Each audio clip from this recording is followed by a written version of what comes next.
Ya, ntar dulu ya. Sebenarnya saya mau umumkan ya, yang melaporkan Trasman itu adalah saya. Kita melaporkan karena ancaman mulutnya, tantangan, kemudian kalimat-kalimat kotor, kalimat jorok yang disampaikan dia setiap menelpon tuh ngomong-ngomongnya kayak anjing, kau on all, dan ngomongnya pukimak kau gitu. Dan ini orang ini udah nggak bisa dijaga mulutnya. Jadi kalau istrinya bilang suaminya baik, suaminya itu kasar gitu. Kalau kalian masyarakat Indonesia melihat perilaku orang yang, saya mau tanya dulu, Rasman ini melaporkan pidana, mana LP-nya? Nomor LP-nya mana gitu. Kalian kalau wartawan lihat LP-nya gitu. Dia hanya pengaduan aja, karena apa yang dilaporkan dari kalimat-kalimatnya itu ya. Apa yang dilaporkan dari kalimatnya itu ya. Itu tidak berdasar gitu. Karena saya tahu apa yang saya ucapkan pada saat di iNews itu.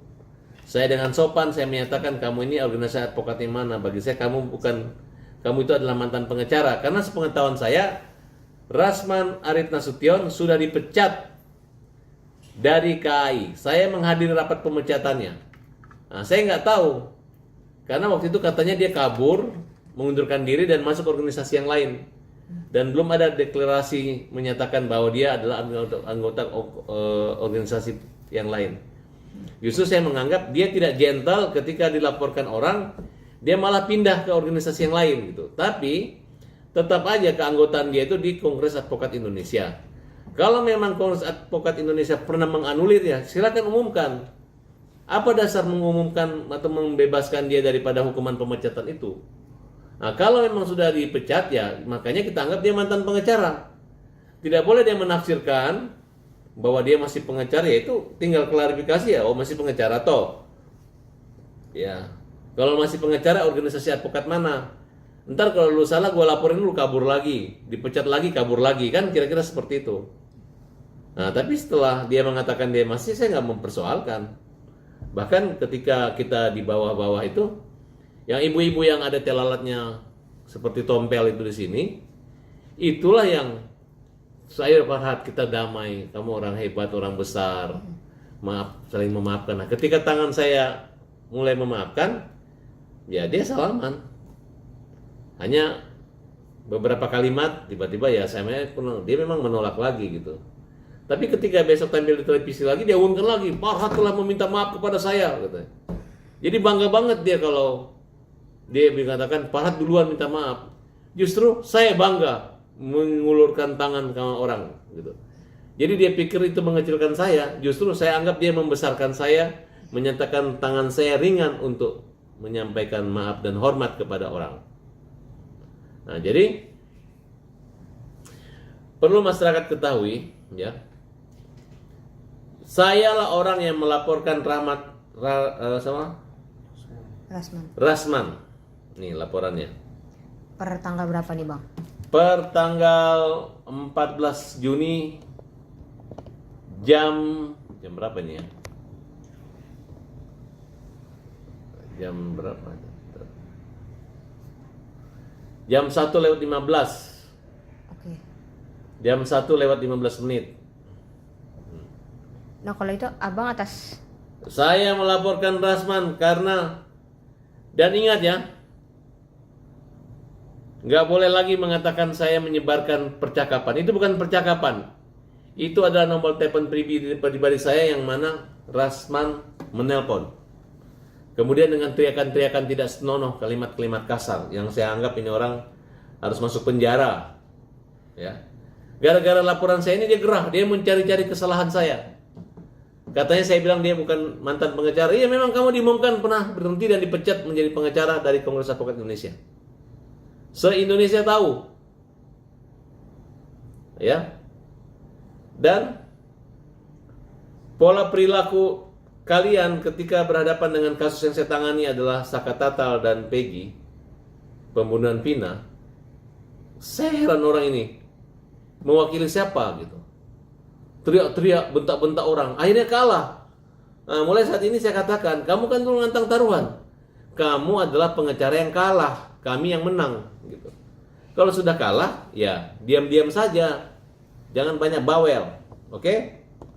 Jadi kita nggak takut dengan laporan. Kita punya ahli bahasa.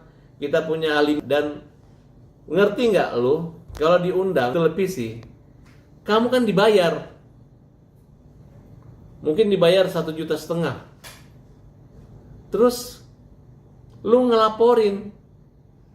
Perdebatan di situ untuk memanggil produsernya, hostnya dipanggil, kameramen diambil, dipikir, merepotkan. Ada undang-undang persnya.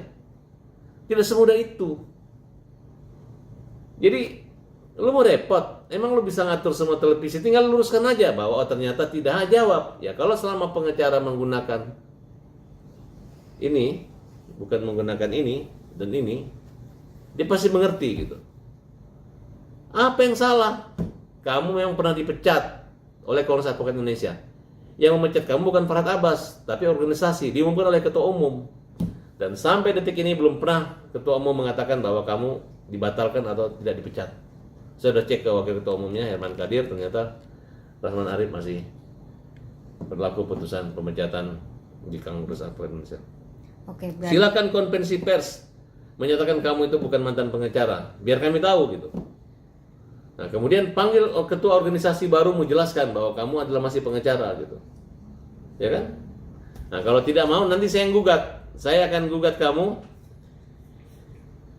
karena kamu melaporkan saya gugat dulu bahwa kartu berita acara sumpah kamu itu sudah tidak sah karena pernah dipecat dan tidak pernah ikut ujian ulang lagi menjadi pengacara. Belum ada pengampunan, amnesti, abolisi ataupun rehabilitasi nama. Belum pernah kami dapatkan itu, ya. Kalau udah dipecat ya harus, jangan lagi dibilang saya belum dipecat oleh putusan pengadilan. Enggak, aturan etik pengacara itu ada di organisasi advokat. Oke. Ya. Nah, kalau dari Bang Rasman sendiri ini lebih tepatnya melaporkan karena berita bohong yang Abang sebarkan karena Itu yang bukan tadi yang berita mantan bohong, yang nanti mantan akan malu pengacara sendiri. Kita juga punya bukti bahwa itu sudah se-Indonesia sudah tahu. Memang dia dipecat, diberhentikan dengan tidak hormat sebagai pengacara, ya, di Kongres Advokat Indonesia, organisasi dia. Masalah dia lari keluar kemudian ada tiba-tiba masih itu kan berarti kan dia belum menjalani hukuman di sini. Nanti kita gugat ini organisasi yang menerima dia, ya. Jadi jangan coba-cobalah gitu. Yang jelas yang kita laporkan itu dia. Sebenarnya saya nggak mau umumkan saya ngelaporin dia. Tapi karena dia ngumumin ngelaporin saya gara-gara saya bilang dia mantan pengacara, kelewatan banget gitu. Dan itu nenek-nenek itu yang satu yang telalatnya begini gede sekali itu nggak usah kau bawel-bawel, jangan kait-kaitkan sama Elsa Sharif, ya. Ya jangan fitnah. Mana surat kuasa kamu dari Elsa Sharif untuk melaporkan saya? Mana? Tunjukkan, ya. Saya ini bos kamu ya, Rasman. Jadi grup kamu itu bosnya itu saya. Jadi jangan macam-macam. Kalau saya perintahkan kamu diam, jangan bawel. Ya. Kalau kamu bisa membuktikan ada surat kuasa dari Bu Elsa Sharif untuk melaporkan saya, ya. Kamu bawa ke sini. Kalau ada, kalau nggak ada, kamu silakan ke Monas, pakai baju seragam SD, pakai dasi merah, gaya patung pancoran, kemudian kamu hormat dari pagi sampai sore, ya. Udah gitu kan taruhannya kan. Nah, tapi kalau misalnya ada ya saya yang begitu di sana. Jadi jangan bawel, terutama ibu-ibu siapa? Ibu Ida ya. Ibu Ida, kamu itu udah saya lihat kau bijaksana, suruh saya maafkan, kau sekarang bawel. Kenapa persoalan anak? Itu anak mantan saya, nggak ada kaitannya. Pasang badan udah besar. Ya.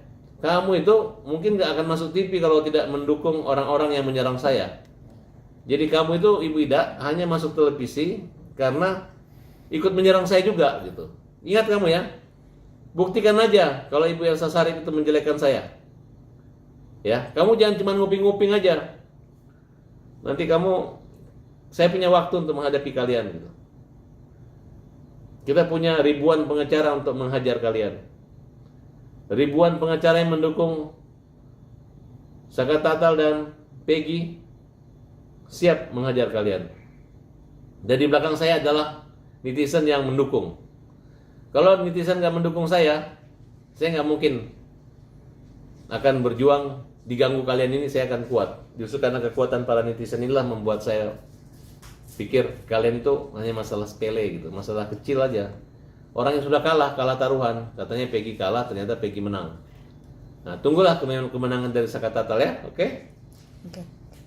Bang, mau agak lebih jelas sedikit untuk laporan Abang terhadap Rasman ini detailnya mungkin arahnya lebih kemana Bang? Maksudnya apakah masih ada Dia berlanjut prosedurnya? penghinaan, fitnah, penghinaan dan pencemaran nama baik yang dilakukan oleh si Rasman ini. Rasman ini dia pikir mulutnya itu berpangkat, tapi mulutnya kotor. Nah, laporin lagi, mulutmu memang sangat kotor. Ciri-ciri mulut kotor itu dari ucapannya selalu kotor keluarnya. Kalimat-kalimat hinaan dan cacian. Dan kau baru kapok sekarang. Kalau saya umumkan kau punya rekaman itu, bukan rekaman pribadi yang saya umumkan, tapi adalah bentuk kejahatan kamu. Sama orang kalau mencuri ada rekaman CCTV, kemudian tersebar CCTV itu, terus yang pencurinya datang menuntut kita undang-undang ITE, nggak begitu, ya. Makanya saya mengajar semua pengacara untuk pintar. Jangan cuma keras suaranya, tapi lembut, lemah otaknya. Oke. Satu lagi Bang, untuk prosedur hukum nanti barangkali yang Rasman laporkan soal Abang, kira-kira Abang akan... Saya nggak anggap laporannya Rasman. Laporannya Rasman itu dia bisa 3 tahun baru bisa, itu pun terhalang nanti karena dia harus manggil Pemret, panggil si Aiman ya, Aiman atau kalau E-News tuh acara rakyat bersuara dia sama Aiman, panggil Aiman lagi, panggil kameramen lagi, panggil Pemret lagi, dan pasti mereka akan membela saya. Dan ketika orang masuk di dalam TV itu, dia dibayar, dia menerima honor. Ya, jadi lu harus, ketika lu menghina orang lu nggak dilaporin, ketika lu, kecuali fitnah ya, ini tidak fitnah, hanya persepsi aja. Orang yang dipecat ngaku di sana dapat kartu, dia merasa masih pengacara dengan ungkapan sebenarnya telah memecat, kan kira-kira seperti itu, ya. Akhirnya orang yang nggak tahu lu dipecat, Rasman, orang tahu semua lu dipecat. Dipecat Kongres Advokat. Diumumkan secara terbuka dan sangat memalukan, mempermalukan. Orang udah nggak ingat itu, tiba-tiba lu ingatin lagi nih. Terus nanti lu salahin gue. Enggak. Lu waktu itu dipecat.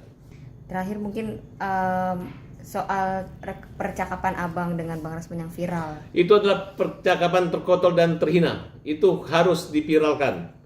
Karena itu adalah kejahatan. Kalau tidak diviralkan, tidak akan masuk penjara. Viralkan dan hukum mulutnya. Jangan tunggu dihukum di neraka, tapi hukum di penjara Indonesia. Jadi kalau menurut Abang mungkin dari alasan tersendiri untuk menyebarkan selain kejahatan Bang. Maksudnya kan di situ memang nggak ada dialog ya. Di rekaman yang viral nggak ada dialog. Jadi Abang langsung diserang dengan kata-kata. Diserang kata-kata. Itu kan nomor telepon saya penyerangannya. Bukan pembicaraan yang sifatnya rahasia atau apa. Bukan rahasia umum. Itu memang kejahatan. Kalau ada CCTV-nya saya informasikan. Ya, hati-hati, tidak gampang menghina orang.